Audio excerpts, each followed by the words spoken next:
السلام عليكم. النهارده تعالى احكي لك عن المتحف المصري الكبير. ايه المتحف المصري الكبير؟ متخضش كده يا عم، روق كده بس وصلي على النبي في الكومنتات اول حاجه وتعالى احكي لك. يوم 1 نوفمبر سنه 2025 وفي حضور 78 فرد من زعماء العالم، وحضور طبعا السيد الرئيس عبد الفتاح السيسي رئيس جمهوريه مصر العربيه. في الساعه 5 ونص تحديدا بيفتتح اكبر واعظم ومتحف من المتاحف اللي في العالم، انما يكون الاعظم طبعا. افتتاح شهد العالم كله، افتتاح عظيم، افتتاح يليق بمصر.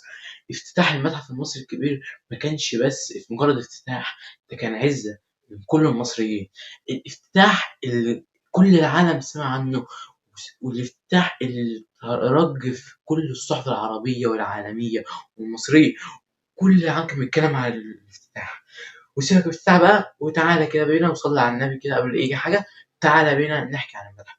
المتحف المصري الكبير متحف مبني على نص مليون كيلو متر مربع.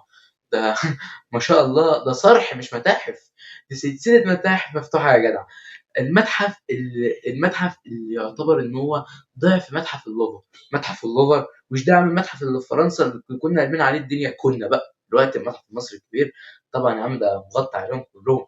المتحف طبعا زي ما قلنا غطى على متحف اللوفر. المتحف فيه اعلى قيمة أثرية في العالم. ده غيرك طبعا عن عمك توت عنخ آمون، ده لوحده اخد نص المتحف ومفيش منها اتنين. المتحف اللي جواه أكتر من 100,000 قطعة أثرية. 100,000 ده قد بلد يا عم سيبك. المهم المتحف يعتبر متحف متطور وصديق للبيئة. متحف يعتمد على الطاقة الشمسية. متحف في غرفة في ار بصوت طبعا الفنان أحمد حلمي. الغرفة اللي تعلمك كل حاجة في المتحف وبتقول لك على كل حاجة. انت طبعا لسه جديد، انما انت لسه جديد بره يا عم براحتك، مش هنقول لك لا. تاني حاجة المتحف اللي فيه تمثال الملك رمسيس الثاني. طبعا من ميدان رمسيس أعظم نقل في تمثال في العالم. لما نعمل ميدان رمسيس جنب بتوع الفاكهة والخضار وجبناه هنا في المتحف المصري الحمد لله. ايه فاكهة وخضار؟ انت ما تعرفش ده هو كان قاعد جنب بتوع الفاكهة والخضار والله العظيم.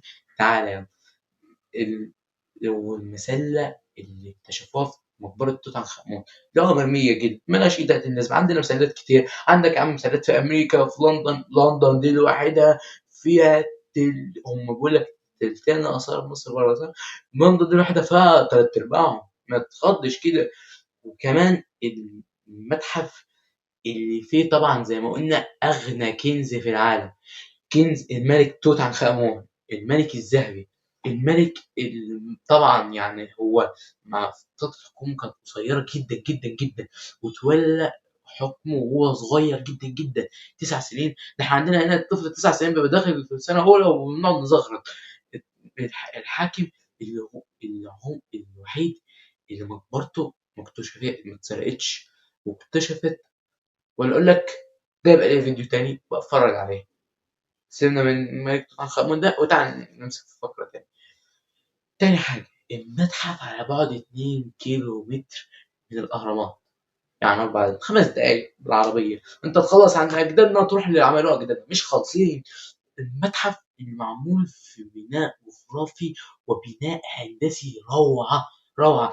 يعني سيبك بقى من متحف اللوفر ومتحف لندن ومتحف اوكسفورد ومتحف واشنطن وكل المتاحف دي، خليك هنا. احنا عندنا هنا عظمة، عندنا هنا حاجة تليق بأجدادنا، تليق بالفراعنة. عارف يعني ايه كلمة فرعون؟ حاجة تليق بيه. وبس كده، متنساش تصلي على النبي في الكومنتات واستنى مني الفيديو الجاي. سلام.